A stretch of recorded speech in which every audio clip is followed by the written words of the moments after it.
Damon's voice was so calm when he told me I no longer fit the vision that it took a full second for the humiliation to land. One moment I was the architect who'd built Cloudspire's entire backbone. The next, I was a liability being escorted out before the billion-dollar deal closed. People ask what betrayal feels like. Honestly, it's cold, sharp, and strangely quiet. But here's what Damon never understood. I had strengthened something far more valuable than code, and he was about to learn that the hard way. If you've ever been underestimated, subscribe and share your story in the comments. The morning should have felt ordinary, but the moment I stepped into Cloudspire's glass building overlooking the gray Seattle waterfront, something in the air tightened around me. The lobby usually buzzed with casual chatter, keyboards clicking, coworkers laughing too loudly at jokes that weren't funny. But that day, people kept glancing up at me and then away, as if they already knew what I didn't. Even the hum of the HVAC felt sharper, colder, like the building itself was bracing for impact. I tried to shake it off, telling myself it was just nerves from the acquisition announcement scheduled for tomorrow. 19 hours from now, Cloudspire would sign a deal that would reshape the entire cloud infrastructure industry. I'd spent 6 years building the architecture that made that deal possible. Late nights rewriting broken pipelines, weekends stitching our chaos into something coherent, months without vacations because I was the one they trusted to keep everything upright. At least, that's what I believed right up until Damon Cross called me into the conference room with its polished walnut table and impossible-to-ignore silence. Damon sat at the head of the table, steepling his fingers like he thought it made him look authoritative. Outside the glass wall, the office blinds sliced the afternoon light into harsh stripes. He didn't even offer me a seat before saying the words that felt like a slap dressed in corporate language. "Maggie, we're restructuring and we can no longer justify your role at this level. Your contributions have been noted, but the company needs a different direction." Noted. That was the word he chose after 6 years of me holding together systems he barely understood. I felt heat rise up the back of my neck, not embarrassment, but something closer to disbelief. Damon kept talking, phrases about shifting priorities and future alignment, each one delivered with that smooth tone he'd perfected over years of pretending to care about the work other people actually did. The security team arrived only a few minutes later, hovering in the doorway with apologetic eyes. Their presence made everything real in a way his words hadn't yet. Damon pushed a folder across the table. "Sign these. HR will process your severance." His smile was small, almost satisfied, as if firing me before the acquisition closed was a strategic victory he'd been waiting to savor. I forced my hands to stay steady as I read the papers. The humiliation didn't hit like a wave. It crept in slowly, a cold sting spreading beneath my ribs as I realized he was enjoying this. But underneath that sting, something colder flickered. Not panic, not defeat, calculation. I looked at him, really looked at him, and saw the confidence of someone who believed he'd already won. He thought pushing me out now would keep me from what I'd earned for building the very system the acquirer wanted. He didn't ask why I wasn't arguing. He didn't wonder why I wasn't trembling or begging. Damon saw only what he expected, a woman blindsided into silence. But behind my quiet, a single thought formed with absolute clarity. He had made a mistake he didn't yet understand, and I was going to let him walk right into the consequences. The walk back to my desk felt strangely weightless, as if my body hadn't caught up to what had just happened. People pretended not to stare, suddenly fascinated by screens that had been idle only seconds before. I didn't blame them. No one wants to look directly at someone who's been pushed off a cliff. Still, their silence carved a hollow path through the office as I gathered what little of my life fit into a cardboard box. My hands moved automatically. Mechanical keyboard, coffee mug from a conference in Denver, the framed photo of my niece missing her front teeth. It was surreal how fast 6 years could shrink into the space between two flimsy cardboard flaps. The humiliation Damon intended hadn't taken root yet. Instead, everything felt clinical, sharp-edged and distant. The security guard stayed a few steps back, trying not to make me feel watched, which only made the whole thing more absurd. The real punch landed the moment I stepped into the elevator. My reflection in the mirrored doors looked too calm, too composed for someone who'd just been removed hours before the biggest financial event in the company's history. But that calm wasn't denial, it was recognition. I knew something Damon didn't. 3 years earlier, Cloudspire had come dangerously close to losing me. Another firm had offered me a compensation package large enough to make anyone reconsider their loyalty, and Cloudspire panicked at the thought of rebuilding everything I'd structured.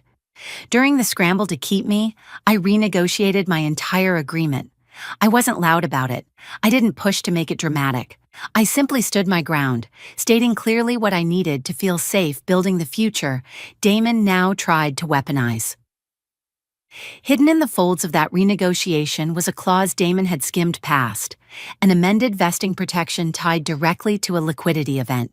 If Cloudspire was acquired, my retention equity became non-cancelable as long as termination occurred within 36 hours before the deal closed. Damon fired me 19 hours before signatures were scheduled to hit the page. 19. Well, within the protection window, he didn't bother to read. He'd thought timing the firing would prevent me from touching the equity I'd earned, architecting the very backbone the buyer wanted. Instead, he had walked straight into the one safeguard I had built for myself, quietly and without fanfare, long before he ever dreamed of cutting me out. By the time I stepped into the parking garage, the sting from the office had shifted into something deeper, steadier. The air smelled like cold concrete and exhaust, and my footsteps echoed with a clarity that steadied my breathing. I opened my car door, set the cardboard box in the passenger seat, and finally exhaled the tension sitting under my ribs. The anger was there, yes, but it wasn't wild or frantic. It was measured, focused, controlled in a way Damon would never understand. Sitting in that dimly lit garage, I let myself acknowledge the truth fully, not the pain of being fired, but the realization that Damon had underestimated me so completely, he'd practically handed me leverage. He thought the story ended today, with me walking out defeated. But stories don't end at the moment of betrayal. They begin there. And mine was already shifting into something he never saw coming. As I turned the key and the engine rumbled to life, the only thought that mattered was this. The next move was mine, and I wasn't going to waste it. The drive across the bridge felt like moving through fog, everything muted except the steady pulse in my throat. I didn't want to go home, not yet, not with Damon's voice still echoing in my head like a taunt I refused to absorb. Instead, I pulled into a small Capitol Hill coffee shop, the kind with dim lighting, reclaimed wood tables, and baristas who treated every pour like a ceremony. The air smelled like roasted beans and rain-soaked pavement, grounding me more than the glass tower I'd just been shoved out of. I chose a corner table, somewhere quiet, and opened my laptop with hands that were steady for reasons I hadn't fully admitted. There was no panic in me now. Only the sharp focus that always arrived when systems were failing and someone needed to stay calm enough to fix them. Cloudspire's internal dashboard wasn't meant to be accessed off-site, but I had built the architecture, the tokens, the authentication layers. I didn't have to break in. I knew exactly where the system trusted me by design. I pulled up the equity ledger, scrolling through endless lines of data until my RAW appeared. There it was, my retention grant, flagged to vest as part of the acquisition's closing sequence. Status, scheduled. Condition protected under clause 14.2b. Damon hadn't touched it. Board hadn't overwritten it. The acquisition algorithms were already in motion, set to trigger automatic vesting based on timing, not titles. Seeing it confirmed what logic had already told me. Damon's stunt hadn't erased anything, but proving that, and defending it, would take more than quiet certainty over a mug of overpriced coffee. I drafted an email to Lila Chen, Cloudspire's general counsel, choosing my words with precision. No accusations, no anger, no mention of Damon's smirk or the humiliation he meant to leave me drowning in. Just a professional inquiry referencing my amended agreement, attaching my signed copy, and requesting confirmation of vesting eligibility in light of the timing of my termination. It was the kind of message that carried weight because it was calm. People underestimate calm until it becomes the thing that corners them.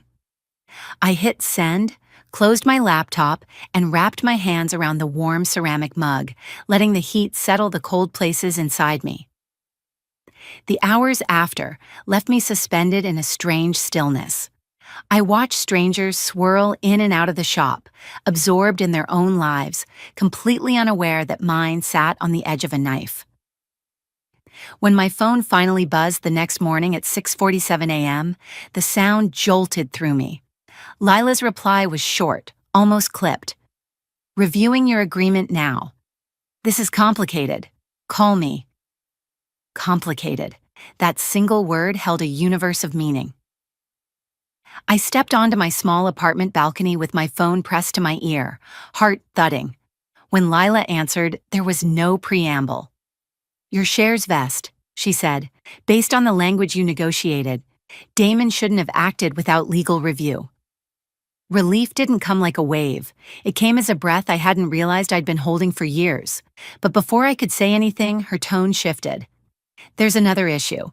An internal audit flagged unusual payment patterns tied to Damon's department. The acquisition team noticed. Things may escalate quickly, and your termination timing is raising questions." So Damon's victory was already unraveling, and my quiet preparation, the clause he'd ignored, was about to become the thread that pulled everything into the light. The morning light hadn't even settled across my kitchen counter when the consequences of Damon's panic started taking shape. After my call with Lila, I sat in silence for several minutes, staring at the steam rising from a cup of coffee I kept forgetting to drink.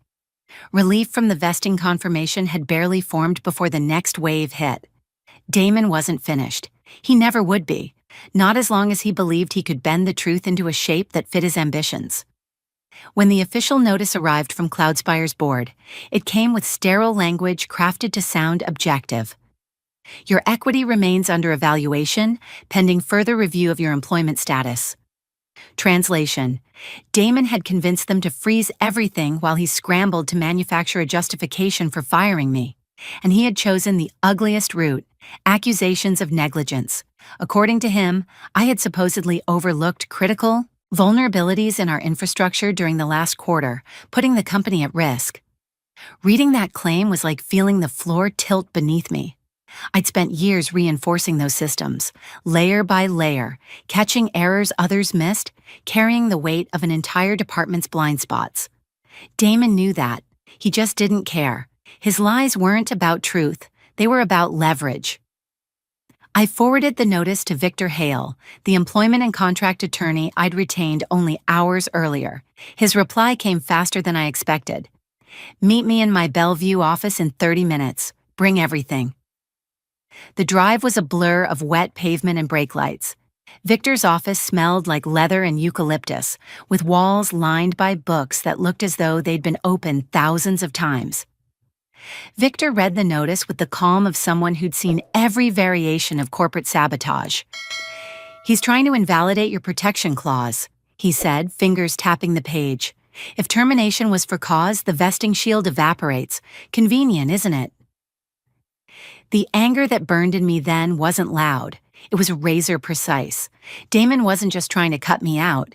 He was rewriting my legacy to justify what he'd done. Victor leaned back in his chair. "Tell me everything. Anything that could explain why he'd risk making claims like this." So I told him, not the emotional parts, but the details behind the patterns I'd noticed months before. The strange vendor routing changes. The inflated invoices from shell companies that hadn't existed 2 years ago. The pipeline monitoring data that revealed transfers happening after midnight through Damon's private access channel. I hadn't acted on it because I hadn't known where suspicion ended and proof began. But Damon firing me the day before a massive deal? That wasn't coincidence. Victor listened carefully, his expression tightening. "These aren't security vulnerabilities you failed to report," he said. "These are financial irregularities he didn't want anyone looking at." My pulse thudded as the implication settled. Damon wasn't trying to protect Cloudspire, he was trying to bury something. Before we could map our next steps, my phone buzzed again. A message from Jamie Ortiz, Damon's operations coordinator. He told me to delete things from his private drive. They looked bad. I moved them to the recycle bin instead. Clean out runs Sunday. Thought you should know. The breath left my body. Damon wasn't just covering his tracks, he was accelerating. Victor's jaw clenched. If he's destroying files during an acquisition audit, this escalates beyond employment law. The room seemed to shrink as I realized the stakes. If I revealed what I knew, Cloudspire could accuse me of exceeding access privileges. If I stayed quiet, Damon could erase the evidence that proved his lies. It felt like being forced to choose between setting myself on fire or letting him torch the truth. But this was the moment all my years of preparation had unknowingly been built for. "We tell Lila," I said. "She needs to know before those files disappear forever." Victor studied me for a long second, then nodded. "Once we do this, everything changes." And it did. My call to Lila that afternoon lasted less than 4 minutes, but the fallout would shake the entire company. As soon as I relayed Jamie's warning, careful not to reveal how much I understood about the file's contents, Lila inhaled sharply. "I'm initiating an emergency preservation order, effective tonight." That meant Damon's drive, his emails, his browsing history, every corner he'd tried to hide in, would be frozen in place and backed up before he could touch a single byte. In that moment, a quiet certainty settled over me. Damon believed firing me closed my story. He had no idea he just walked me to the exact place where his own unraveling would begin. Lila didn't waste time after my call. Within hours, Cloudspire's IT department was under strict orders to freeze every digital pathway Damon had touched. I imagined the moment he realized his quiet cleanup wasn't quietly disappearing anymore. That instant, when someone who's always been one step ahead suddenly feels the ground shift beneath them. I didn't take pleasure in the image, but I won't pretend it didn't steady something inside me. While the preservation order rolled into motion, I sat in my living room surrounded by the scattered pieces of my abrupt unemployment. Cardboard box, half unpacked, laptop cables knotted on the floor, my conference mug still unopened from the day before. It struck me that Damon probably imagined I was still curled up in humiliation somewhere, replaying his words, drowning in the shock of losing everything hours before the acquisition. But humiliation had never been the force he thought it was. Fear wasn't either. What I felt now was a kind of clarity I'd only known in high-stakes outages, the moment when alarms blared and everyone froze except me, because someone had to stabilize the chaos. Only this time, the chaos wasn't code. It was a man who'd built his career on manipulation and shortcuts, and now saw the walls tightening around him. Victor called just after sunset. They pulled full backups of his drive, he said without preamble. Every folder, every hidden directory, every cache file, even the metadata is preserved. A weight settled deeper in my chest, not heavy, but firm. It was happening. The truth Damon had been trying to bury was no longer his to control. "What does that mean for us?" I asked. "It means," Victor said, "that if Damon fabricated those negligence claims, the board will see it, and if any trace of those financial irregularities shows up, he won't be able to frame you as the problem." His tone shifted, lower, more cautious. "But Maggie, this also means the company now knows you had insight into patterns you didn't formally report. They'll want to understand why." I leaned back against the couch, fingers gripping the fabric. That was the part that lingered like a shadow. I had observed things before I fully understood what they meant, and once I did understand, the risk of being wrong felt like stepping into a trap.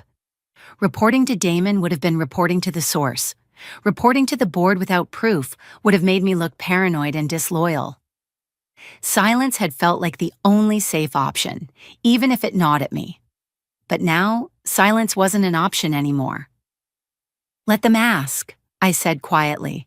"I'll explain exactly how I found what I found." Victor didn't respond immediately, and when he did, his voice carried something close to pride. "Most people would run from this kind of fight. Most people don't have a clause Damon never bothered to read," I said. Outside, the last light disappeared behind the rooftops, turning the sky into a deep blue that felt both unforgiving and full of possibility. Whatever happened next, I wasn't waiting in the dark anymore. I had stepped into the center of a story Damon thought he controlled, but he was no longer the one turning the pages. The morning after the preservation order went into effect, my phone buzzed before sunrise. Victor's message was short. Board meeting at 10. They want a resolution. I stared at the screen for a long moment, feeling the weight of what that meant. This wasn't just about my equity anymore. The board was trying to contain a crisis, and I was suddenly positioned at the fault line between their panic and Damon's lies. I dressed without thinking, my movements automatic, the kind of muscle memory that comes from years of preparing for emergencies no one else saw coming. As I drove to Bellevue, clouds hung low over the skyline, giving the entire city a muted heaviness that mirrored the tension knotting inside my ribs. Victor was waiting in the conference room with a folder already open, papers spread out like a battle map. "They're spooked," he said, tapping one page. "The acquisition team has been asking questions about Damon's spending patterns. Your termination timing looks retaliatory. The board wants this tied off before the buyer starts demanding explanations." I sat down, the chair cool against my palms. "What are they offering?" "Acknowledgement that your equity vests," Victor said, "but they want a structured payout, 60 installments over 5 years. In return, they'll drop the for-cause allegations and issue a neutral separation." 5 years. It wasn't what I'd imagined when I first learned what those shares could mean. I'd pictured stability, freedom, a clean break from the toxicity Damon had nurtured at Cloudspire. But 5 years was still certainty. 5 years was mine. "And the NDA?" I asked. Victor slid another page toward me. "They want it broad. No discussion of your termination, the investigation, or internal leadership decisions." Heat pricked beneath my skin. Not anger, but something sharper, a refusal that rose from instinct. Damon had tried to erase me once already. I wasn't about to let the company silence the truth just because it was inconvenient. "No," I said. "If they want a deal, I get to speak about my experience. I won't mention Damon by name, but my story is mine." Victor nodded, unsurprised. "Is there anything else you want?" The question settled over me like a held breath. This was the moment people warned you about, the moment when your answer could shape the rest of your life. And what surfaced wasn't revenge, it was responsibility. "Damon goes," I said, not quietly, not later. "He's removed immediately, and the acquisition team is informed before signatures hit the page. And I want advisory access to the infrastructure for as long as the audit continues. If he left any compromised pathways, I want them found." Victor's mouth twitched, almost a smile. "Bold. Necessary," I whispered. He relayed everything to the board while I waited outside in a hallway that smelled faintly of carpet glue and stale air. Each minute stretched into something tight and brittle. When Victor finally emerged, the look in his eyes told me everything before he spoke. "They've agreed," he said. "Damon was escorted out 15 minutes ago. Your terms stand." I didn't feel triumph. I felt something steadier, like a door I'd been leaning against had finally opened. The fallout wasn't over. The audit would uncover more. The acquisition team would want statements. But for the first time since Damon smirked across that conference room table, I felt the floor return beneath my feet. The power he tried to steal wasn't his to hold. It had never been. The weeks that followed felt like stepping into a different version of my own life, one where the ground wasn't constantly shifting under decisions made in rooms I wasn't invited into. The acquisition closed without Damon's shadow poisoning the process, and Cloudspire's new leadership moved quickly to stabilize the wreckage he'd left behind. My advisory access let me trace every hidden pathway he'd carved through the system, 17 in total. Each discovery was another reminder of how close the company had come to unraveling, and how easily his lies could have swallowed me whole if I'd stayed silent. At the same time, my first structured payment arrived, a bank notification that lit up my phone on an otherwise quiet morning. I stared at the number longer than I should have, not because of its size, but because of what it represented. Not victory, not revenge. Proof that preparing for the worst wasn't paranoia. It was survival. I poured that momentum into something of my own. Consulting began slowly, a project here, a referral there, until suddenly I was turning down work because I didn't want to build a new life that looked anything like the one I'd left. I chose clients who valued integrity, who cared about systems built with intention rather than shortcuts. When the exhaustion of the past finally loosened its grip, I bought a small house overlooking the bay, a place with quiet mornings and space to breathe without waiting for something to go wrong. Sometimes people ask how I knew to protect myself, how I stayed calm when everything was collapsing. The truth is simple. You don't wait for betrayal to learn how to stand your ground. You build your foundation long before someone tries to shake it. And when they finally do, you let the truth carry the weight they thought would crush you. Looking back on everything that happened, what stays with me most isn't the betrayal. It's the strength I didn't realize I had until I needed it. I never shouted, never begged, never tried to convince Damon of my worth. I simply relied on the quiet habits I'd practiced for years, putting agreements in writing, documenting decisions, keeping records even when no one else bothered. That discipline felt small at the time, almost invisible, but when the ground dropped out from under me, it became the only thing that kept my future from disappearing with a signature and a smirk. Hidden strength isn't loud. It's the email you save, the clause you negotiate when everyone tells you it won't matter, the instinct that tells you to pause and double-check something even when you're tired. It's the voice inside that says, protect yourself now so you don't bleed later. I learned that preparation doesn't make you paranoid, it makes you resilient. And resilience is its own kind of quiet power. If you've ever walked away from a room feeling underestimated, I want you to know this. You don't need anyone's permission to protect what you've built. The world is full of people who assume you're not paying attention. Let them. Just make sure your foundation is solid before someone tries to shake it. My takeaways, the ones I'd tell a friend over coffee: don't wait for a crisis to get organized. Read every agreement you sign. Document the moments that don't sit right.